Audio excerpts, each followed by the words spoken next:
This is big breaking news.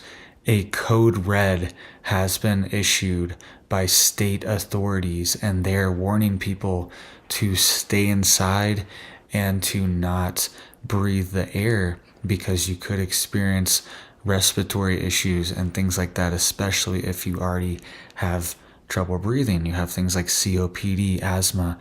It could affect you even more. You might have to leave and evacuate the area.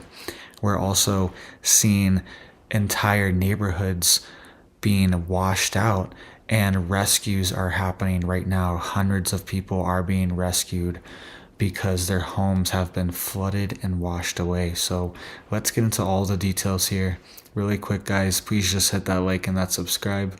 I'm posting multiple videos every day, keeping you updated on this big news, and it just helps to get these alerts out. I appreciate that. So this is what's going on right now. We have a code red in North Carolina and South Carolina. We have emergency rescues happening in Texas, right? We have tornado alerts and warnings going out in Oklahoma, Arkansas, Louisiana, and Florida, right? Lots of big stuff. We're going to cover all of it here, but I wanted to get into this first.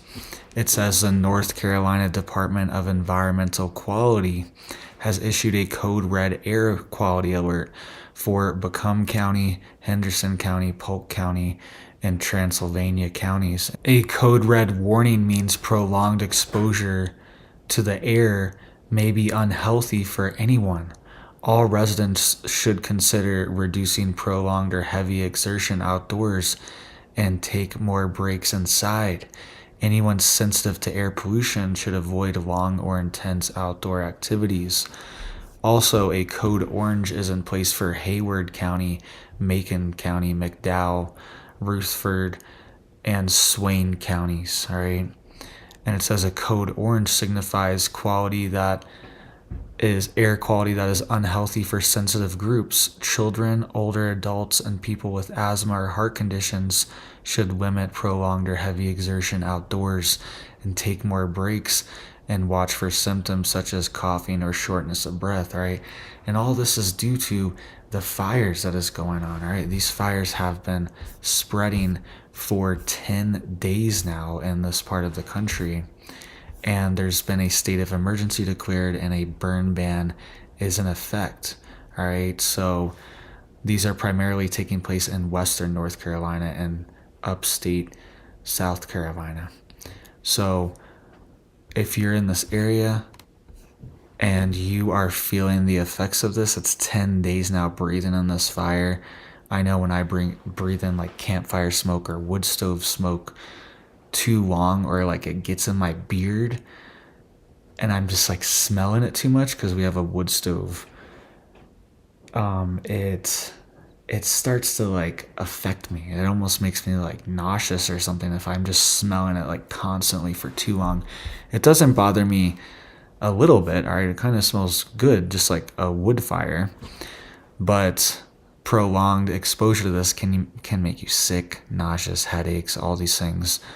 So make sure you are getting out of this area if you can too, all right? And it's been 10 days now. You're starting to feel it. You might need to leave. Also in Texas right now, we are seeing entire communities devastated, okay?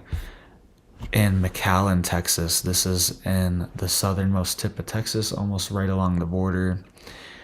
We saw mass flooding, all right, along the eastern Gulf of America coast of Texas, the southeastern part, the tip down there.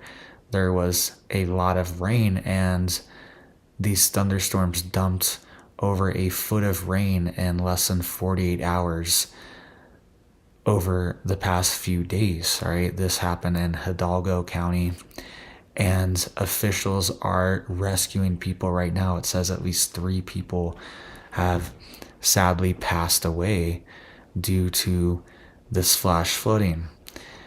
And it says here that a driver in Edcouch, Texas, passed away when he drove across a flooded road and then plunged into a canal while trying to flee from a border patrol agent, and one other person was missing. Okay, so this is even affecting like border activity and border patrol missions. All right, and they are doing rescue operations all over the county and all over South Texas right now.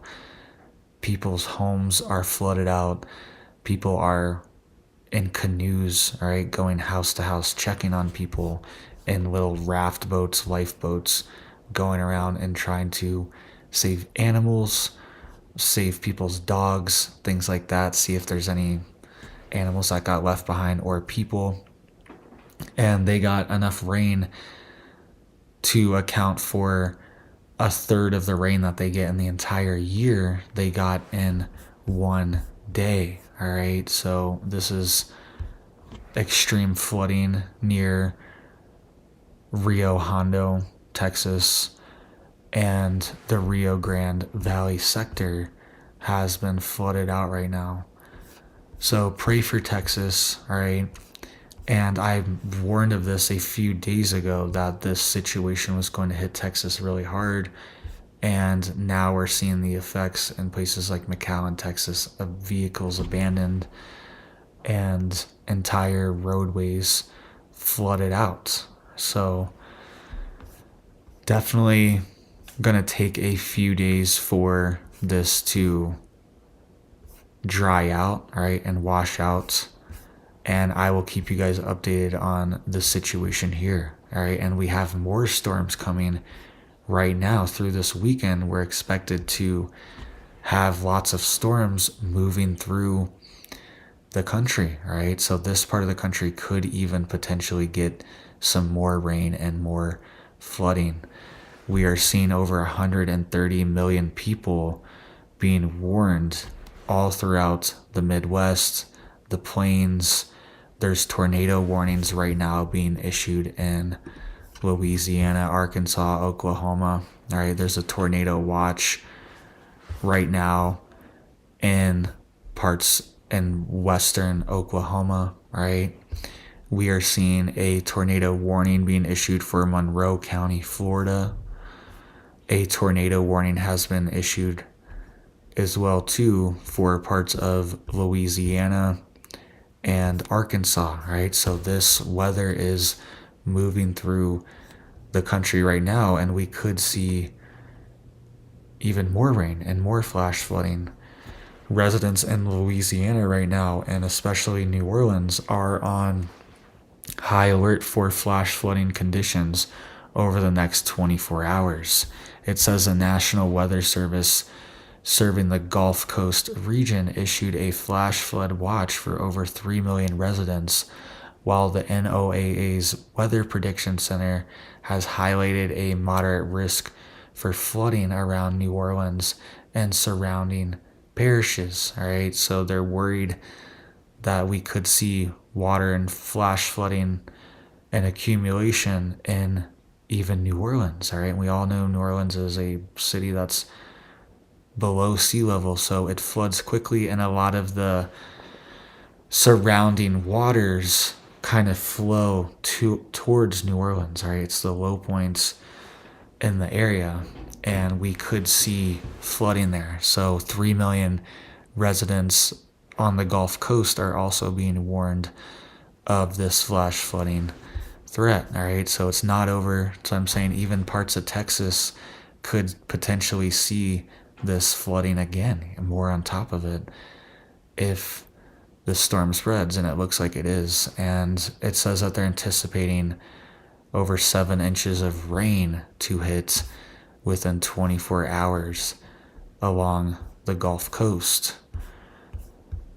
They are also warning states in the plains as well too, right? There is a, quote, severe threat warning being issued for places like Oklahoma City, Tulsa, Wichita, Springfield, Kansas City, Dallas, Waco, right? All these places are in the, quote, severe area where they could have tornadoes, extreme weather, winds, things like this are going to hit. And the threat, this is tonight, and the threat for Sunday, most severe, is going to be places like Little Rock, St. Louis, Indianapolis, Nashville, and Chicago, and the surrounding areas. So that kind of bubble there, and then everything around it is going to be most affected. So if you're in this area, make sure you are stocked up and ready to go. They're also saying a level 3 out of 5 severe risk for tornadoes developing. For strong tornadoes, for a EF2 or higher, is going to be happening Sunday in Memphis, Tennessee, Little Rock, Arkansas, Paducah, Kentucky, Nashville, Tennessee, Louisville, Kentucky, St. Louis, even touching over there, right? And all the way up to Indianapolis, they are anticipating tornado outbreaks, severe ones, strong. So make sure you are stocked up, ready to go, have a plan just in case the power goes out or there's flooding, there's washouts, things like that, and you need to stay home for a few days while things clear out, right? That's the safest place to be. 9 out of 10 times is your home, right? Because you're not going to get stuck out on the road. You're not going to get stuck in a tornado and a storm flooding where you can't see, right? There's been storms towing my RV around the country, and there's been storms where we've had to pull over because the rain was just so bad we couldn't even see in front of us, right? We've dealt with ice storms, snowstorms, but it's mostly going to be rain and hail here, and sometimes it's just so thick that you can't even really see in front of you, and it's just dangerous conditions. It's not worth it to be out there driving around just to go get some groceries or whatever you need. So try to get these things before the storm gets bad. A lot of places it's already gonna just be bad tonight, so hopefully you already have your preps ready. You have some stuff that you can eat and dig in with, batteries charged up, right? Just in case you lose power, right? Let's check the US power outages really quick right now, because I bet there's already a lot of people that are without power, right? So we have 73,000 right now in Michigan, 73,362 in Michigan without power right now. Looks like they're the hardest hit state. And it'll probably be worse over the weekend. By Monday, there'll probably be multiple other states with tens of thousands of people without power. So fill your tanks up, your car tanks up, fill your gas cans up for your generator or your equipment, right? Fill up your water tanks, have some water storage if you need it, and some food storage just to get through this, so you can stay home and stay safe and stay prepared. So thank you guys. I hope you have big blessings for your life, your family, and I hope you have a big old blessed day.